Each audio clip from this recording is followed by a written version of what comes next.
everyone, Jamie Lee here from BirdTricks, and today's video is all about GPS and telemetry from Marshall Radio World. It's the telemetry and GPS we use for our own birds and our client birds when taking our free flight course. Now, of course, it's all optional, but I want to explain a lot about it because there's a lot of primary questions and concerns and I wanted to go ahead and address them.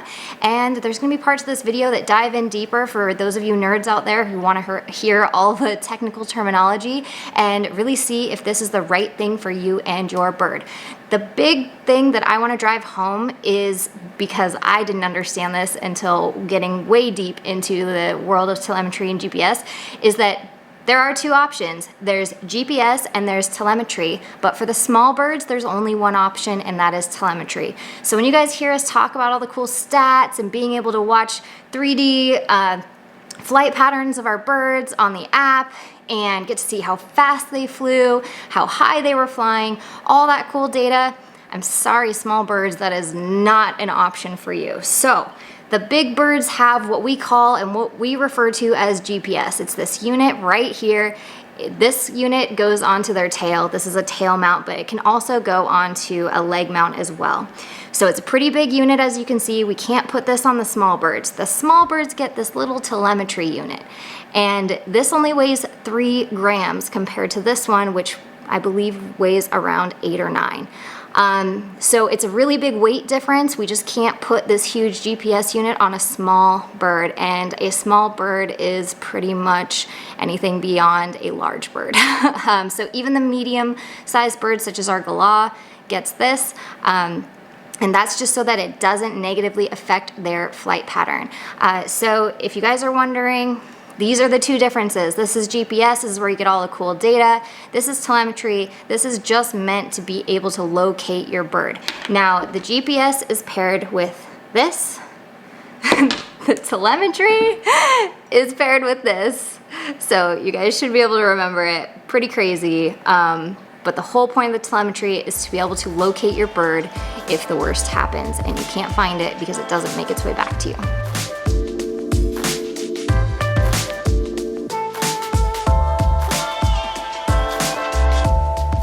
I just wanted to make sure that that was incredibly clear. Now I'm going to show you the difference in the tail mounts, because we really prefer tail mounts. You can dive in deeper and find out about leg mounts. We just have not had good luck with them, but other people have, so each bird has its own preference. This is a tail mount on one of my Camelot macaws' tail feathers. Now this feather naturally molted out, and so we got the mount because the mounts are permanent. Now these mounts are replaceable. They're only about $8 or something like that. So when the bird's feather molts out like this one did, goodbye to the mount. You need to put a new mount on a new tail feather. So that's kind of what it looks like on the big birds. Now, the small bird, this is one of my sun conures' tail feathers, and it has a little mini mount that we made for the telemetry, which my camera does not want to focus on. There we go. Mini mount. Now, this feather, you may notice, is not naturally molted out, and what happened is the conure actually chewed it off once it was in its cage with the time to, I guess, do so. So that's one drawback, is there is a chance that your bird may not like this, and when it has the time to do so, it could chew off the feather that the mount is on. We have had this happen to us 3 times. Once with a conure, once with our African gray, and once with one of our Camelot macaws. So, just a huge disclaimer, your bird could chew off its own tail feather wanting to get the mount off because the mounts are permanent. They're not supposed to come off, so they are clamped on, and then they're also really put on there with glue, so they're not going anywhere.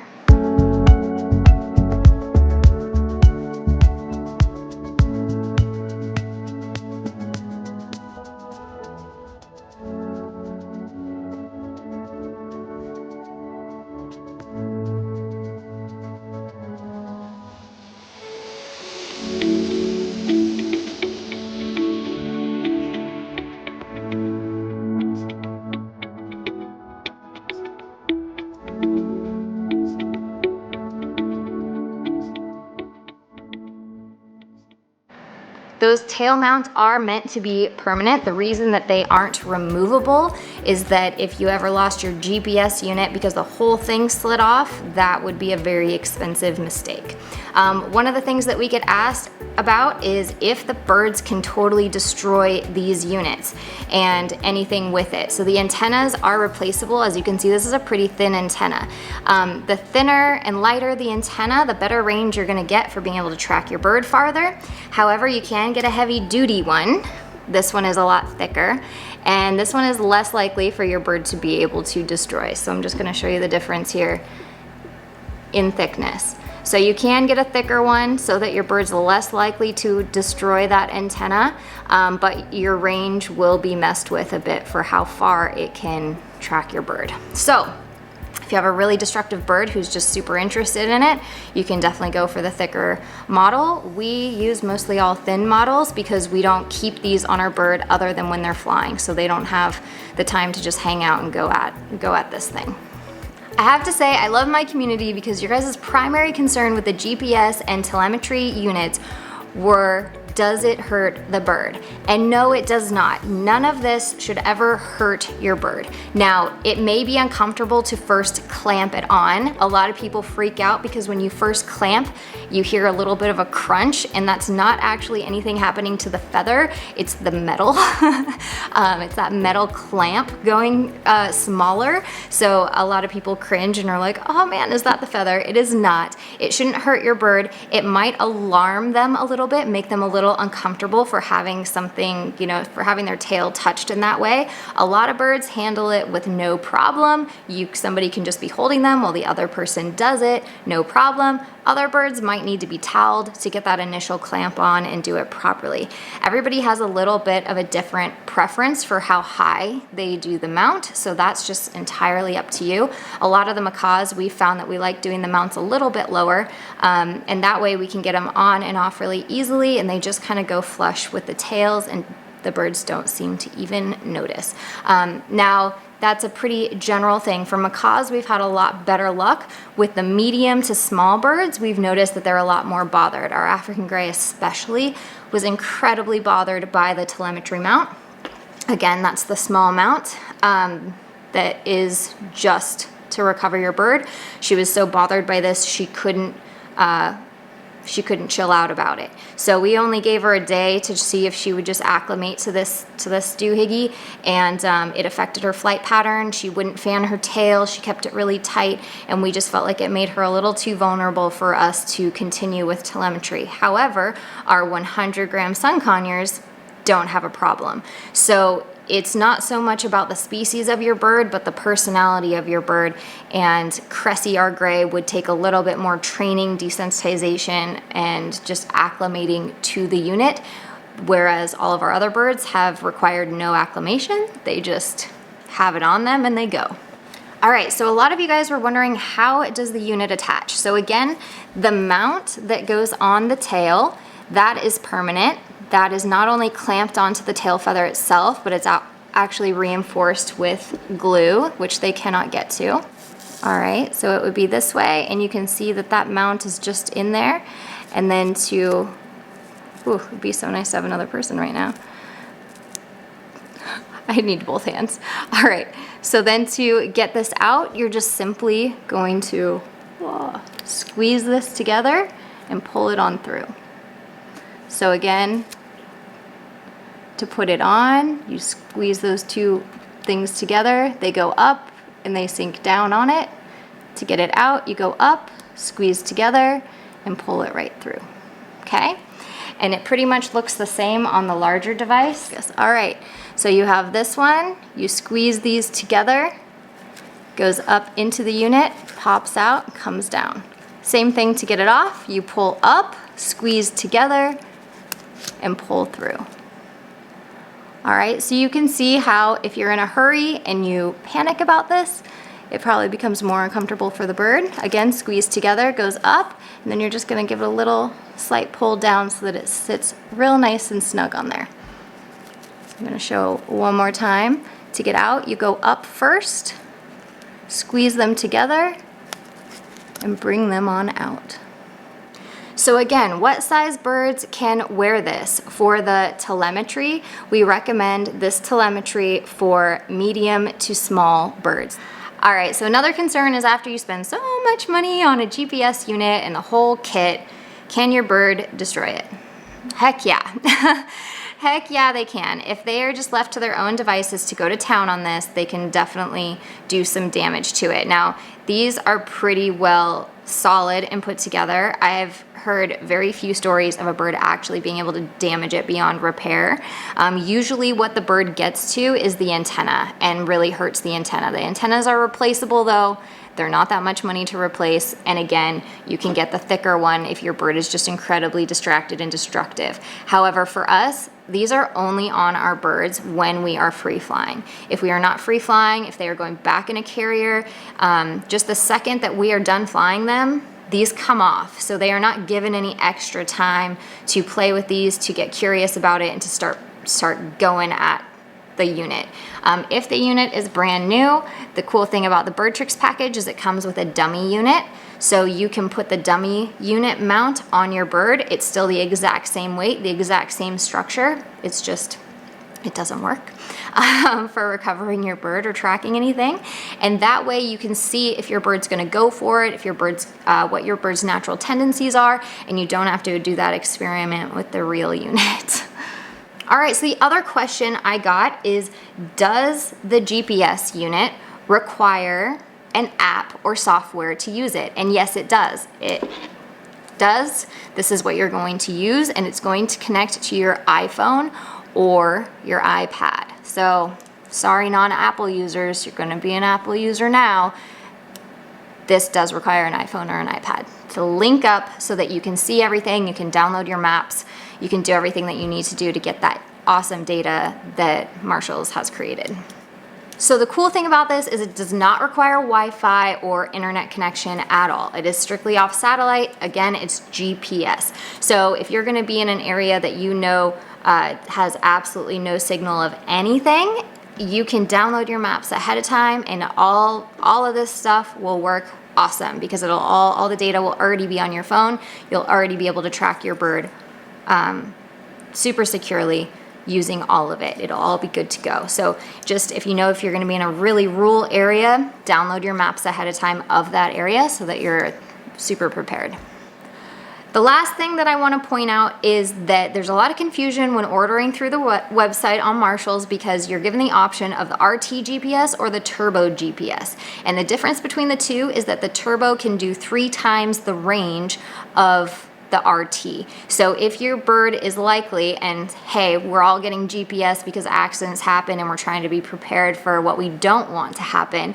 If your bird is likely to go really, really far and you need to be able to track it further distances, that's when you want the Turbo. I say if you're getting into GPS, you should be prepared for the worst case scenario. That's kind of what the GPS is for, is to make your life a little easier under the circumstances that nobody wants to be in. So for me, I really believe in getting the Turbo and just going all in. The Turbo will get you, again, 3 times the distance that the regular RT will. So to me, I find it worth it. Better to have it and not need it than need it and not have it. So that's kind of what I go off of, but to each their own. If you know your bird's flight patterns and depending on your lifestyle of free flight, maybe the RT is just fine for you. One of the other options is extra batteries. Please get extra batteries.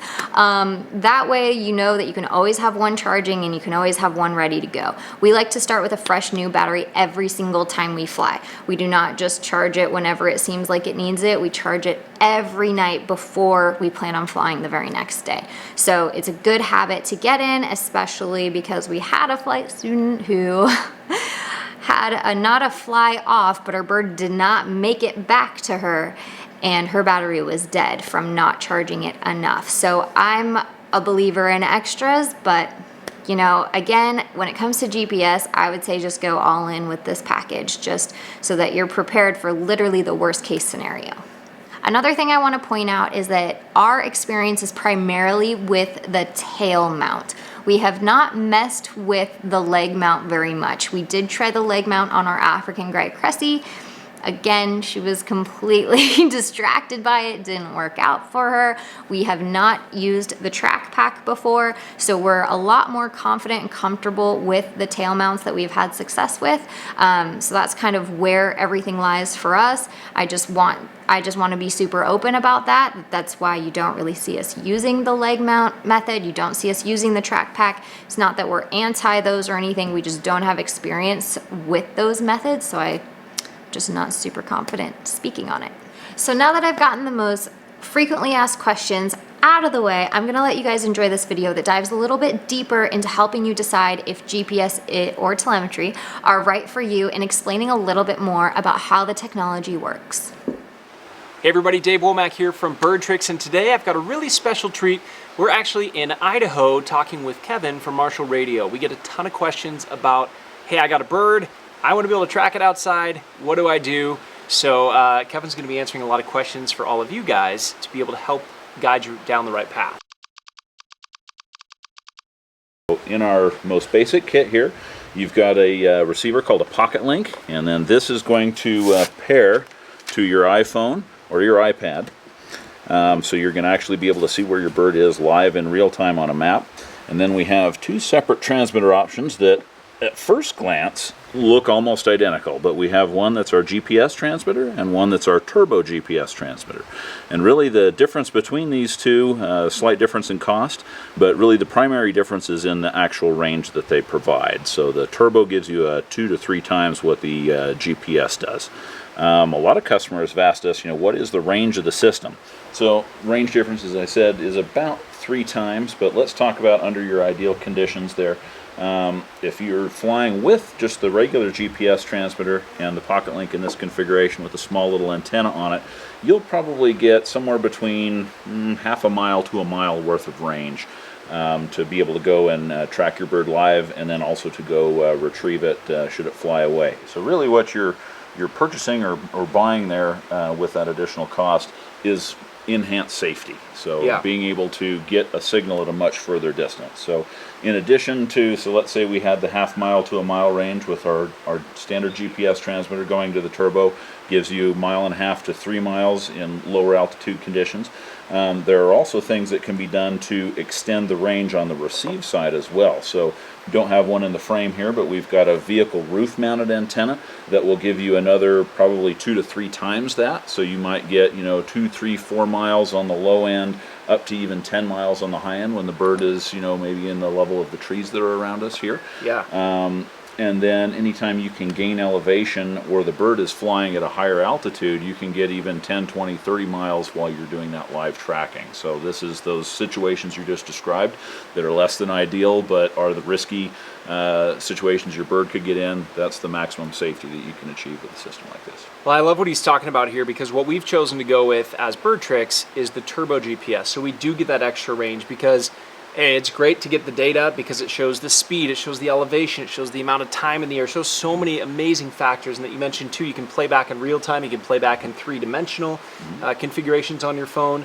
But what we really want is that, yes, the data is important, especially for teaching new birds, but I also want that peace of mind of knowing that when that bird does make a mistake, we can go find it. But can you talk a little bit about the how many pings per second you get in HD mode, and what are the different modes, and how does that affect somebody who's trying to recover a bird where they know generally where it is, but what's that look like? That's a great question.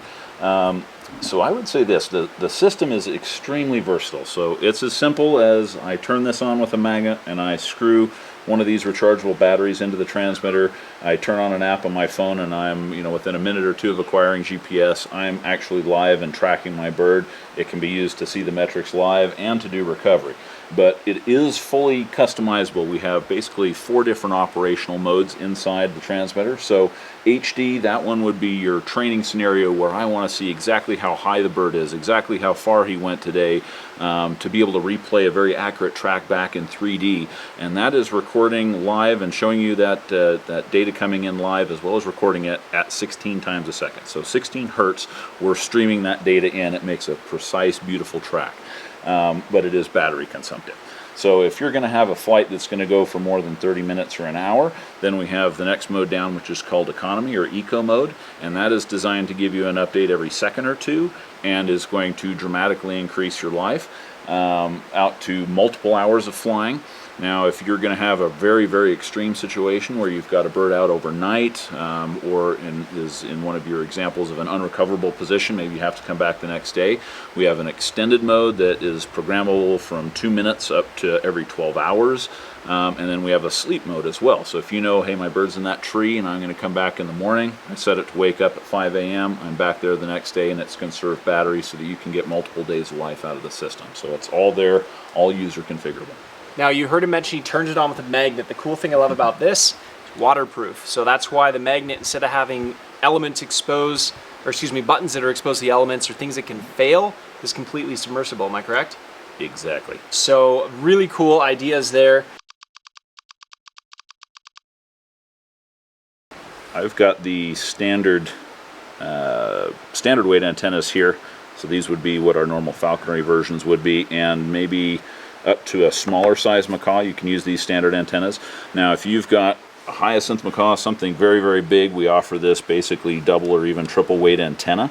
We have this piece down here we call an antenna protector, and that basically is a bite-proof protection that goes at the base of the antenna, which is sensitive to being snapped off. But let's say you do have this on the bird for an extended period and they find something that they want to preen, play with, bite, chew up. We made these to be 100% user replaceable. So that's just finger tight, threaded on there. And then these antennas we actually hold on with just a tiny little bead of epoxy there, so I won't break the seal on this one, but unscrew really, really simply, and then a new one is just screwed on, and then again a small little bead of like 5-minute epoxy there to seal it on, and you're ready to go in under 2 minutes. Awesome. With a field replaceable antenna. A lot of times it takes parrots an adjustment period to get used to the whole idea of having a GPS on. So I think we just had it out to get moved. Yeah. So we've got a dummy unit that we talked to you guys about. Is this something where you're still able to include for BirdTricks fans? Yes, this is a BirdTricks exclusive item right here, but we laser mark demo on there. And really the whole idea of this is to, instead of putting a several $100 transmitter on your bird and letting them get familiar with it, you can do that with this non-working but fully mechanically identical demo unit here. So you can put that on your bird and let them acclimatize themselves to having them on there. Perfect. So that'll save your wallet and your emotions, because nothing's going to be worse than seeing this thing get absolutely destroyed right after you spent your hard-earned money on it. So having that demo unit, or the dummy unit as we often refer to it as, put that on a brand new bird for the first time. We just put this on a baby bird for 24 hours. He didn't care at all. So we know, cool, we can work through it. If they do start to mess with it, then that's where we get to training methods to get them used to it before putting on the proper units. I know the GPS, and there's now this other thing that you may not be introduced to yet is telemetry. Now the Turbo has a mix of both, or you can do one that's just exclusively telemetry for smaller birds. So I want to share with people out there that basically the Turbo GPS is great for a hyacinth macaw down to probably about a red front macaw, possibly some Amazons. We've seen it on some galahs. We've been able to use it on them. The mounting configuration is slightly different, and I would say a galah specifically is probably the smallest you're going to want to go with the GPS unit before you go into exclusively telemetry. So I'll let you talk a little about the telemetry integrations that are featured in the GPS units, and then we'll dive into this for some of the smaller birds. Okay, so as Dave mentioned, the GPS transmitters are actually a hybrid technology. So they are sending digitally the GPS data. So let's just take a brief second to describe how the system actually works. So you've got your rechargeable battery here. By screwing in the rechargeable battery into the transmitter there, it will blink a couple times here and then go into a GPS acquisition mode. After 30 seconds to a minute or so, it will acquire GPS, and then it's sending that data digitally to the pocket link again that's paired to your iPhone. Now this digital data is giving you all that information, the speed, the distance, the actual location on a map. But in addition to that, we're also sending out what Dave mentioned as telemetry. There's a couple different terms that are used for this type of technology. Radio direction finding is actually the most technically correct term, as well as telemetry. A lot of people also think of it as a beeping signal. So in addition to sending that data to my phone, I can also pick up a radio signal with a directional Yagi antenna on top of this. We call it our field marshal, but this is a telemetry receiver, and it basically listens for radio beeps, and then when you're pointing it in the direction that your bird is or that transmitter is, it's going to give you a loud beep, and then when you point it away from it, it's going to give you a quiet beep. So you're basically just swinging this back and forth and keeping it pointed in the direction or determining the direction of the loudest signal, and then walking or driving that direction until you've recovered your bird. So there are some advantages with this type of system. Number one is the size of transmitter that can go with it. So GPS transmitters are very, we would say, current consumptive, which is a technical way of saying they use a lot of power, use a lot of battery. So we can get a transmitter for GPS, you're around 9 grams for something like this. For our smallest beeping telemetry transmitter, we call this the micro. This one is around 3.5 grams. So there's a huge weight savings with going with this type of technology. This is going to give you about 5 days to recover your bird. And the range with this type of system with the radio signal is actually greater than the digital range that the GPS works over. So the main reason we did do that, as Dave mentioned, the hybrid technology, is that if you have a bird that goes down on the ground or even has the sky blocked, they fly into a building or something like that, and you lose the GPS signal coming into the transmitter, you can still, we would say, beep on in or use this radio direction finding field marshal here and be able to pick up that radio signal directly and go right into your bird. For birds that are too small, so you mentioned 8 grams? 9 grams. 9 grams. So 9 grams, this is basically a third the weight of a parakeet. All right, so that's going to inhibit some birds' flight. And this is why I say with the galah, it's right on the edge. So rose-breasted cockatoo galah, whatever you prefer to call it, it's just almost going to be a disadvantage if it's in a chase. So it's like right where I would be comfortable, or just on that edge of being comfortable with it.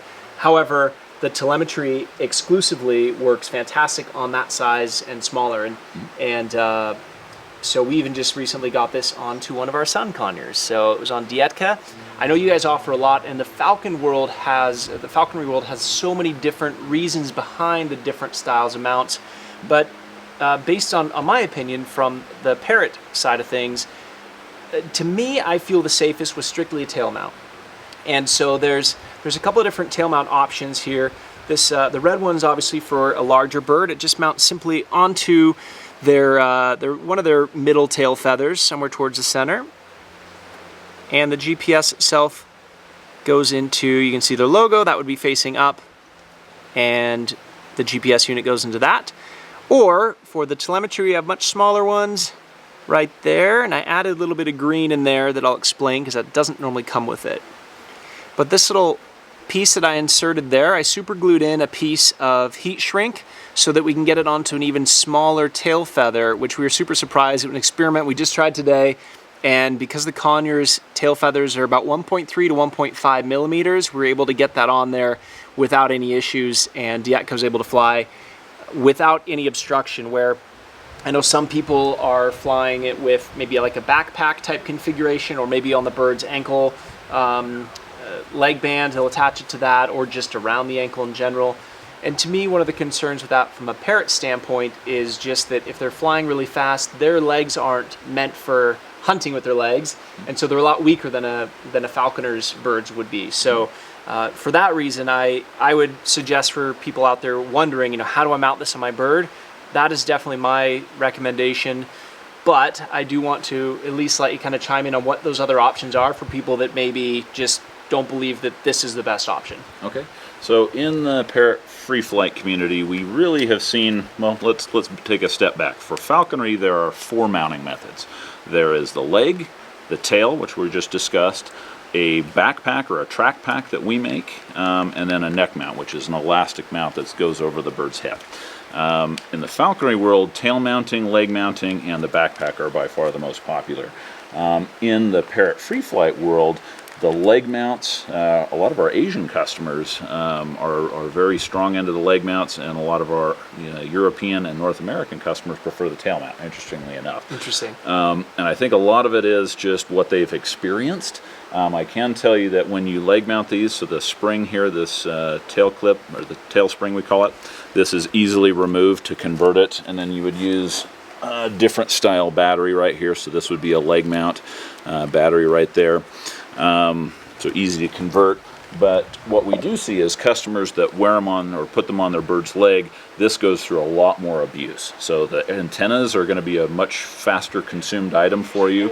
It's really what the antenna protector was there was put on for, is to prevent that biting on a leg mount situation. So really the tail mount, if your bird will tolerate it, is our preferred method as well. But really those are the two that we see most prevalent in the world.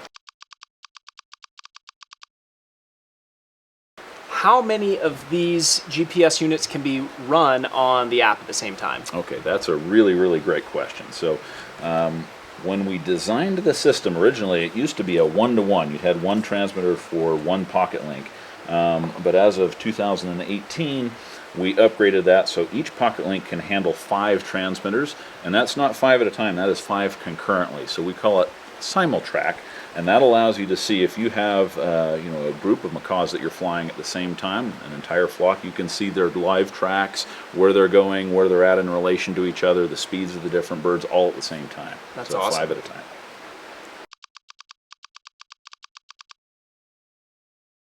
It's amazing the amount of nut-cracking force that they have in their beaks. So interestingly, a round structure or a round shape is going to give you the absolute strongest puncture resistance and deformation resistance with the thinnest amount of wall thickness. So we can give lightweight but still be extremely strong. So your macaw that doesn't know what this is and is biting it all over is not going to destroy it. We also chose to use the strongest aircraft quality aluminum. So these are all constructed out of 7075 T6 aluminum, heat treated, which is the absolute highest tensile strength aluminum that you can get, and is giving us, again, thin walls but very, very strong and rugged. And that's just an interesting aside. In the other markets that we serve, falconry specifically, the telemetry side, so the radio direction finding stuff, has been around really since the 1960s. That took a sport that's over 2,000 years old and allowed people to fly beyond their line of sight. GPS came online. We basically came out with the GPS system in 2015, and that's been amazing to see its effect on the sport of falconry, to see people now being able to see those metrics live, to see how fast their bird is, to, instead of guesstimating, yeah, he's at about 600 feet above me, and you look down, no, he's at 300. Right. To give actual stats and statistics, exactly as you said, that same data collection and metrics that you are now able to see live are totally portable in all the different sports. So it's a perfect way to, as you said, when you're training, you're free flying your birds and you're progressively getting better and better each day, to see, just like you would with an athlete, to see that increase in performance, the increase in duration that they're able to stay up, and endurance. So it's been great to see that effect on these sports. Yeah, it's one of my favorite sayings, is what gets measured gets improved. Exactly. And this has helped us be able to do that in the parrot world, and to help other people. Our mission with BirdTricks is to save parrots one person at a time, and this leads right into what we're in this for. So what's the best way for people to get a hold of this if they want to make the purchase? Okay, great question. So marshallradio.com is our URL, and easily purchasable. You can request the BirdTricks package when you're actually placing your order, which will give you a complimentary demo or dummy transmitter with your package. But you go into our North American, if you're in the United States or whatever region you are, and select our Parrot systems, and then the GPS is right in there. And again, just put a note in there that you'd like the BirdTricks package. You missed the most important part. The BirdTricks package, you get a I would say limited edition, since it is a special device here, or a special edition of it for just our BirdTricks fans and customers. So super cool. Last but not least, I want to briefly go over, I mentioned it and then I forgot. I want to come back here. So the larger GPS unit, I mentioned what size they're good for. For the telemetry unit only, this is where we would kind of transition it around the Amazon or Galah size bird, and anything down to roughly 100-gram conure could wear this. Just keep in mind, as you are looking at tail mount options, you want to keep in mind how it's mounted and if that mounting process is going to in any way inhibit your bird's ability to escape a predator. That is a real threat in the world of free flight as well as falconry, we just discovered. But we need to make sure that as we're looking at avoiding all possible dangers yet preparing for them, we want to make sure that this isn't dangling. If you do choose a leg mount, make sure it's not hanging loose and could get snagged on a fence or a power line or anything else that could inhibit that bird's ability to escape a potential threat. And one more important thing on choosing the correct transmitter for the bird, as we'd mentioned, the 9-gram weight of this and its near indestructibility on a macaw. If you were to put one of these smaller transmitters on a macaw, probably not the best choice, because we use same alloy of aluminum, but our wall thicknesses here are in the 10 to 15 thousandths of an inch range. So that's 3 or 5 human hairs wide. So to get that lightweight, you do not want to put that on a 1,000-gram macaw. You want to put it on something that's properly sized for. So just an important detail there. Awesome. Well, guys, we will link to their website in the description below, so definitely check it out. They have some fantastic stuff. Obviously, we believe in the products, and like all of our stuff, our pellets, our seasonal feeding system, these are things that we use and that we advocate for other people to use because they're the best that we're able to have access to at this moment. And in listening to these guys over the last several days, they are constantly evolving. You hear me talk all the time about how some vets, how some breeders, how some trainers, they all get stuck in what worked 20 years ago, and so we're sticking to that. That's why birds are on bad diets. It's why vets make mistakes and they give you bad advice if they're not staying current. These guys, you don't have to worry. They're staying ahead of the curve. They're making sure they're doing their research so that they are the leaders in the industry. So you're always going to get the best of the best, just as we hope to also do to help save parrots one person at a time.